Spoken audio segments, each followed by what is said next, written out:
लालची किसान की कहानी। एक छोटे से गांव में एक किसान रहता था जिसका नाम हरेंद्र था। हरेंद्र एक मेहनती किसान था, लेकिन उसमें एक बड़ी कमी थी, वो बहुत लालची था। उसे हमेशा अधिक से अधिक पैसे और संपत्ति की चाह रहती थी। उसका विश्वास था कि जितना अधिक पैसा वह कमा सकेगा उतना ही उसकी जिंदगी बेहतर हो जाएगी। हरेंद्र का खेत बड़ा था, लेकिन उसे संतुष्टि नहीं थी। उसे हमेशा लगता था कि उसके पास जो है वह पर्याप्त नहीं है। वह और अधिक धन और संपत्ति अर्जित करना चाहता था, चाहे इसके लिए उसे किसी भी तरीके से काम करना पड़े।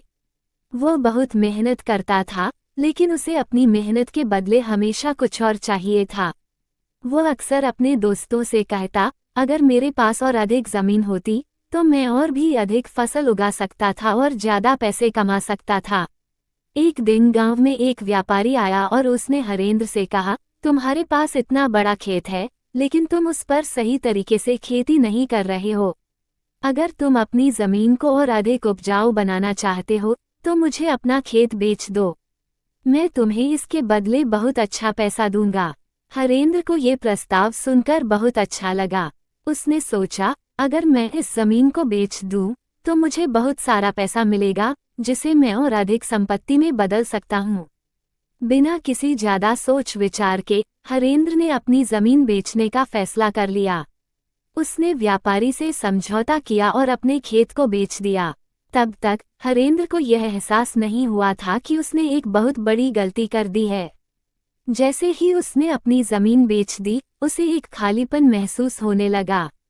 वो अब उस जमीन पर अपनी मेहनत से उपजाने वाली फसल नहीं उगा सकता था।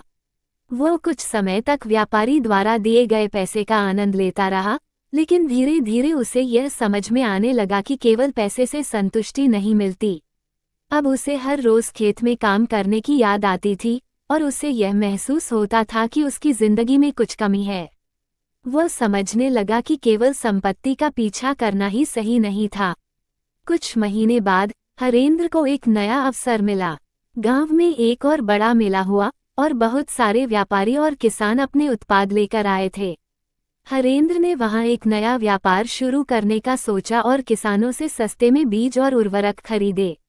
उसने सोचा कि वह इन चीजों को महंगे दामों पर बेचकर अच्छा मुनाफा कमा सकेगा।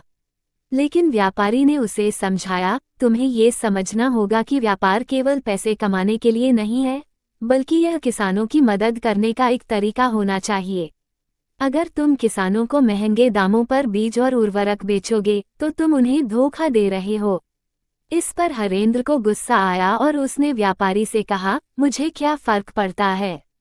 अगर मैं अच्छा मुनाफा कमा सकता हूँ तो मैं क्यों नहीं करूँगा?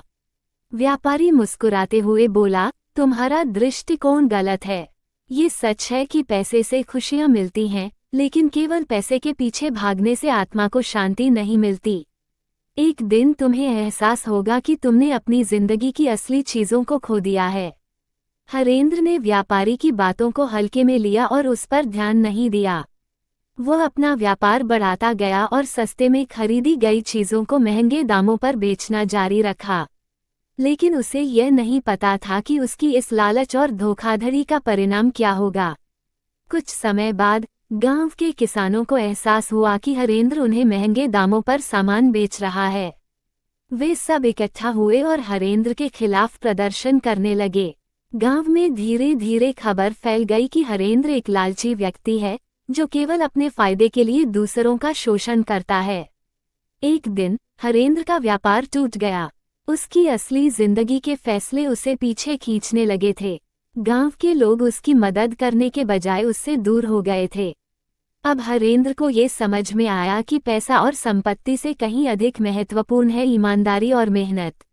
वह दिन रात सोचता रहा और समझने लगा कि उसे अपनी गलती का एहसास हो चुका है। उसने गांव के सभी किसानों से माफी मांगी और वादा किया कि वह अब किसी भी तरीके से उन्हें धोखा नहीं देगा। वह समझ चुका था कि सच्ची खुशी पैसे से नहीं, बल्कि मेहनत, ईमानदारी और दूसरों की मदद करने में है। कुछ समय बाद हरेंद्र ने अपने व्यापार को ईमानदारी से फिर से शुरू किया। उसने सस्ते दामों पर उर्वरक और बीज बेचना शुरू किया और धीरे धीरे गांव में अपनी खोई हुई इज्जत वापस प्राप्त की। अब वह केवल खुद के फायदे के बारे में नहीं सोचता था, बल्कि वह गांव के किसानों की भलाई के लिए काम करने लगा। सीख: इस कहानी से हमें ये सीखने को मिलता है कि लालच इंसान को गलत रास्ते पर ले जाता है। पैसे और संपत्ति की चाह में इंसान अपनी ईमानदारी और मानवीय मूल्यों को खो सकता है। सच्ची खुशी मेहनत, ईमानदारी और दूसरों की भलाई में है, न कि सिर्फ अपने फायदे में।